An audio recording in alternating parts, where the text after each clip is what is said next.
So give me coffee and mini. Tu prends du sucre dans ton café ou pas? Ah non, non, pas de sucre. Bah, tiens Bilou, Je vais laisser passer dessus. un petit café. À la tienne, Stan. Bon, alors, tu sais que c'est un peu à cause de toi Bilou que je fais du mini, quand on y pense. Parce que moi j'ai commencé le mini à cause de Pifou. Thibaut c'est chez toi. Bon, faut pas trop culpabiliser, Stan, s'il te plaît, j'ai assez de soucis dans ma vie comme ça. Et donc la question que je me posais moi c'est, toi comment t'es arrivé au mini? Comment t'as découvert le mini? Alors comment j'ai découvert le mini, je pense à peu près comme toi et comme les autres, complètement par hasard. Et tu commences à tirer sur le fil mini et la pelote grossit et à un moment tu te dis bah, si je me fais pas un pull avec ça mais c'était à l'adolescence, j'avais 16 ans peut-être, je savais à peine traverser la baie ou un peu plus. Et j'ai un copain qui préparait la Mini 81, qui faisait un bateau en strip planking magnifique. Je suis tombé amoureux, je me suis dit la prochaine, je sais pas comment, j'avais pas un rond, j'avais pas de bateau, j'avais pas d'hérédité tellement maritime. Et puis voilà, comme c'était pas possible, je l'ai fait quoi. Et donc, j'ai retrouvé la photo. Tu as trouvé ce bateau là. Si je dis pas de bêtises. Ah mon mumu. Mon petit mumu. Donc toi t'avais le numéro 50. J'avais le numéro 50. Ah exact. Oh là là, le petit stick en contreplaqué. Ah, c'était le muscadet le plus rapide du monde. Hein. Ah ouais? Ah ouais, ah ouais. Bah, ça se passait pas très loin d'ici les négociations. C'est-à-dire qu'un jour, ce qui est devenu la SRC, la Société des Régates de Concarneau, il y a un gars qui s'appelait Mich Beige et qui est venu me voir en me disant bah écoute, j'ai appris que tu voulais te faire une course, si tu veux un coup de main, moi je veux bien t'aider à préparer le bateau. Voilà, je ne savais pas encore que j'avais le meilleur directeur technique du monde, mais parfait. Et au même bar, parce que quand même toutes les bonnes affaires se passent au bar. Se font au bar. Toujours, et ça continue. Après les entraînements d'hiver. Ça continue. J'ai réussi à soudoyer, à force de le draguer largement, un propriétaire de Muscadet. Son Muscadet était dans la vasière de Coupe d'Ouan, là, il ne faisait rien. Et donc je lui ai vendu un truc en lui disant passe-moi ton bateau, je vais en faire le meilleur bateau du monde, etc. etc. Et c'est là qu'on a attaqué Horrific. Tu l'as bricolé où du coup? Le camp de base, c'était l'école de voile au Cap Cause, comme son nom l'indique, hein, ici. Donc c'était c'était ma deuxième maison. Et puis rapidement, on a intégré la NASA pour la forêt, c'est-à-dire les chantiers ça venait juste de commencer? Des parents de Mich. Ouais, c'était même pas commencé. Oui, c'est les parents de Mich. Et puis moi qui étais, j'avais une hérédité de bricolage dans le bâtiment. Mon père travaillait dans le bâtiment, travaillait dans les bateaux. J'ai commencé à peine, je savais plus les casser que les réparer. Et on en a fait un bateau magnifique. On a gagné tous les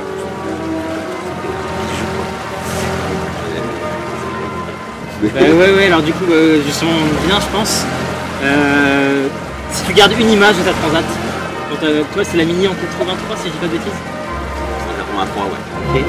Et l'image que tu gardes de la course, c'est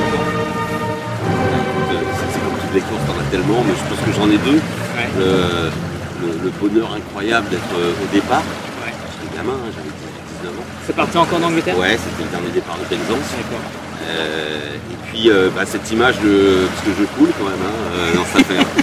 Et il y a pas mal d'images dans le naufrage, mais la première, et d'ailleurs c'est un conseil que je donne à tous les ministres, je pense que ce qui m'a sauvé au démarrage, c'est que tu tombes vite au fond du trou quand la piscine commence à se remplir et il faut donner plus de talons.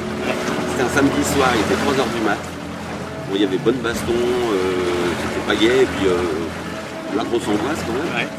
Et à cette heure-là, j'avais tous mes potes dans notre boîte de nuit repère, Chaumière à Sainte-Marine. Sainte-Marine, je me suis dit, eux ils sont là-bas en train de faire la fête, je peux pas mourir ici.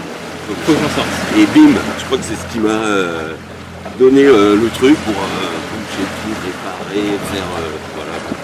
J'ai tenu une trentaine d'heures avec le bateau plein d'eau, puis un cargo m'a récupéré. Et t'as perdu le bateau du coup? J'ai perdu le bateau, et la deuxième image qui me restera quand même toujours, c'est que puisqu'on est quand même dans l'univers du cinéma ici, quand sur un quiproquo, je me suis fait arrêter le lendemain de mon arrivée au consulat de France, moi élégamment largué dans les policiers de l'après-Franco en Espagne, et que j'étais mis en cellule et que je me voyais dans Midnight Express, tu vois, je me dis mais c'est pas possible, je vais passer ma vie ici. Et en fait c'était tout bêtement parce que mon bateau portait le même nom qu'un bateau qu'Interpol surveillait, qui remontait du Maroc avec Ça s'appelle comment ton la bateau? matière, Capricorne. Capricorne, Ouais. d'accord. Donc ça t'a pas porté chance. Et donc je me voyais quand même finir dans les géoles. Alors, comme quoi la mini c'est formateur. Donc moi je suis content d'avoir coulé, je suis content d'avoir eu cette galère parce que c'est ce que je dis maintenant quoi. J'ai appris dans un laps de temps assez court, en 2 ans, avoir un projet, un rêve, mais pas un rond et rien. Et ben, Réussir en fait, à avoir un bateau, avoir du pognon, le préparer, apprendre des milliers de choses, me prendre pour le roi du monde et prendre tout sur la gueule et rentrer la queue entre les jambes. Et je trouve que c'est la... Bah ça change pas trop alors je pense. Ouais. Toujours, Je pense que pour ça l'esprit mini il était, il est, il restera. Et c'est ça la force. Mais bah, quand je vous côtoie, vous avez tous vos aventures quoi. Ah bah oui c'est sûr, on a tous nos parcours différents. Et tu l'as pas dans une. Nos classes. Tu l'as pas dans une autre. Bon, dernière question. Le conseil que tu me donnes pour la mini et à tous les minis là qui partent là. Je sais que tu as déjà un peu abordé tout à l'heure, mais Le seul conseil que je donne au-delà évidemment de take care et de la prudence et de faut quand même pas rigoler avec le grand large toujours, c'est prends et prenez du plaisir. Ça fait partie des moments rares de la vie une mini quoi. Comme d'autres choses, mais c'est des moments rares, c'est des petits joyaux qu'il faut câliner. Et puis c'est tellement bon quand ça s'arrête, c'est que faut savoir absorber ces légers moments de souffrance pour en tirer la déliquescence après. La quintessence, pardon, pas la déliquescence. bon, moi, j'espère que ça se passera comme ça. Merci Mais Léo. ouais, oh, Stan, la tienne et ton café est excellent. Je ferais bien la mini avec toi. Ça marche. Bon bah parfait.